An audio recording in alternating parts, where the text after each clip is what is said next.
এই নতুন বছরে আপনি কি আপনার জীবনে হিউজ একটা ম্যাসিভ গ্রোথ চান?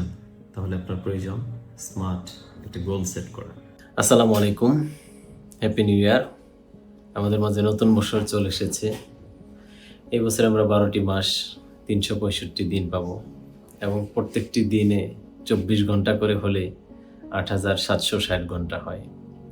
আমরা আমাদের জীবনের এই 8,760 ঘন্টাকে যদি সঠিকভাবে কাজে লাগাতে পারি, তাহলে আমরা বছর শেষে নতুন এক ভার্সনের আমিকে পাবো, যেই আমিটা আসলে আজকের কাজের প্রতিফলন ঘটাবে।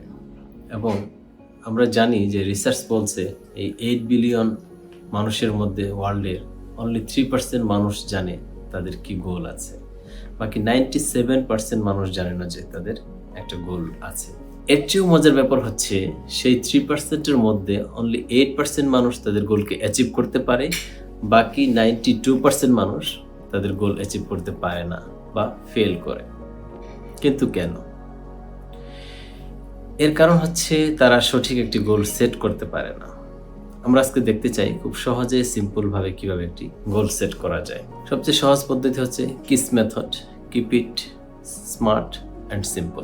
সিম্পল কতটা সিম্পল যে আপনি একটি 7 বছরের বাচ্চাকে যদি বোঝাতে চান আপনার গোলটা কি, যেভাবে আপনি বুঝিয়ে বলবেন ঠিক ততটা সিম্পল।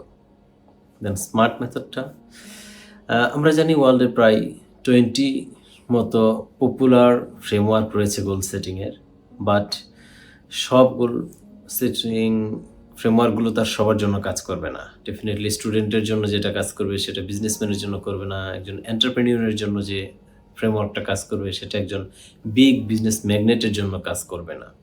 সো মোটামুটিভাবে যে কমন একটি ফ্রেমওয়ার্ক সেটা হচ্ছে স্মার্ট গোল সেটিং ফ্রেমওয়ার্ক। আমরা এই স্মার্ট গোল সেটিং ফ্রেমওয়ার্ক নিয়ে একটু কথা বলতে চাই আজকে। এই স্মার্ট ওয়ার্ডটির মধ্যে আসলে রয়েছে পুরো ডেফিনেশনটা। এস যেটা হচ্ছে স্পেসিফিক, আপনার গোলটাকে একদম স্পেসিফিক হতে হবে, এটা রাইট ইট ডাউন করতে হবে এবং গোলটা আপনার মেজারেবল হইতে হবে যাতে আপনি মেজার করতে পারেন। এটার সাথে ফিগার অ্যাড থাকতে হবে, কোনো একটা ফিগার, যে আমি এত টাকা আর্ন করতে চাই, আমি এত কিলো ওয়েট কমাতে চাই, 10 কিলো 5 কিলো, এরকম ফিগার থাকতে হবে। এটা মেজারেবল হতে হবে। দেন এটা অ্যাচিভেবল হতে হবে, এ দিয়ে অ্যাচিভেবল। অ্যাচিভেবল কেমন? আমরা এমন একটা গোল সেট করলাম যে গোলটা অনেক বড়, তাহলে হয়তো আমরা ফ্রাস্ট্রেশন ফিল করব, কিন্তু আমাদের গোলটা হতে হবে যেটা আমরা অ্যাচিভ করতে পারি আমাদের সেই স্কোপের মধ্যে। দেন এটা রিলিভেন্ট হতে হবে। রিলিভেন্ট কীরকম? আমি যদি খুব সহজভাবে বলি, যে আপনি হয়তো মেডিকেলে পড়ছেন, চিন্তা করছেন আপনি দেশের নাম করা ইঞ্জিনিয়ার হবেন, যেটা রিলেভেন্ট না, আপনার সাথে যায় না। সো এটা রিলিভেন্ট হতে হবে এবং সবশেষে এটাকে টাইম বাউন্ড হতে হবে। গোলটাকে একটা সময়ের মধ্যে ভাগ করে নিতে হবে। দেন পুরো গোলটা সেট হয়ে যাওয়ার পর আপনি গোলটাকে লিখবেন এবং সেই গোলটাকে আপনি ছোট ছোট অংশে চপ আউট করবেন। প্রতি ঘন্টায় আপনার সেই গোলটার জন্য কী কাজ, সেই কাজে ভাগ করবেন। এখানে আরেকটু বলে নেই যে আপনি হয়তো গোলে সেট করতে গিয়ে কয়েকটি লাইন লিখছেন, একটা সাদা পেপার নিলেন, সেখানে হয়তো 8-10টা লাইন লিখছেন যে আমার গোল সেটিংয়ের মধ্যে এই কাজগুলো আমাকে করতে হবে এই 2025 সালে। দেন আপনার কাছে যদি একটা মিরাকেল পাওয়ার দেওয়া হয় যে 24 ঘন্টায় আপনি একটি গোল অ্যাচিভ করতে পারবেন, তাহলে কোন গোলটি আপনি, কোন কাজটি প্রথম করতেন? সেই কাজটি আপনি শুরুতে করে নিয়ে আসেন, প্রথমে 1 নম্বরে নিয়ে আসেন। এইভাবে আপনি আপনার গোলটাকে অ্যাচিভ করতে পারেন। আর এই গোল সেটিংয়ে আপনি নিজেকে 5টি কোয়েশ্চেন করে গোল সেটিংটাকে সহজ করে নিতে পারেন।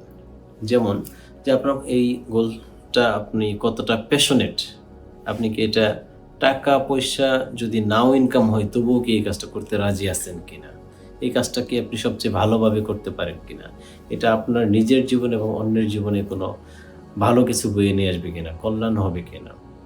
যদি অ্যান্সার হয় ইয়েস, দেন সেকেন্ড কোশ্চেন, যে ঠিক আছে সব কিছু যদি ঠিক থাকে, আমি প্যাশনেট, বাট এটার মানি জেনারেট করবে কিনা, এটা টাকা আর্ন করবে কিনা। যদি দেখেন যে না সেটাও ঠিক আছে, টাকা আর্ন করবে এটা, দেন তারপরে আপনি প্রশ্ন করতে পারেন যে এটা রিলিজিয়াসলি অথবা সোশিয়ালি এটা কনফ্লিক্ট করে কিনা। যদি সেটাও ঠিক আছে না, সোশ্যালি কনফ্লিক্ট করছে না, রিলিজিয়াসলি কনফ্লিক্ট করছে না, দেন আপনি চিন্তা করতে পারেন যে আপনার নেক্সট জেনারেশনের জন্য আপনি সেম গোলটা চুজ করবেন কিনা। এটাও যদি আপনার ঠিক থাকে, দেন আরেকটা চিন্তা করতে পারেন লাস্টলি, যে এটার জন্য, এই গোলটার জন্য, এই কাজটার জন্য আপনি কখনো রিগ্রেট করবেন কিনা। আপনার বয়স যখন অনেক বেশি হয়ে যাবে, 60, 70, 80, 90, তখন আপনি পিছন ফিরে তাকিয়ে জীবনে দেখবেন কিনা যে হ্যাঁ, যে কাজটা আমি করেছি এটা না করে হয়তো আরও ভালো কিছু করতে পারতাম। সেই অনুশোচনায় ভুগবেন কিনা। যদি সব কিছু ঠিক থাকে তাহলে আপনার গোল সেটিংটা ঠিক আছে। পরবর্তী আলোচনায় দেখা হবে গোলগুলোকে কীভাবে আমরা অ্যাকশনে রূপান্তরিত করতে পারি, কীভাবে অ্যাচিভ করতে পারি। ধন্যবাদ সবাইকে। আসসালামু আলাইকুম।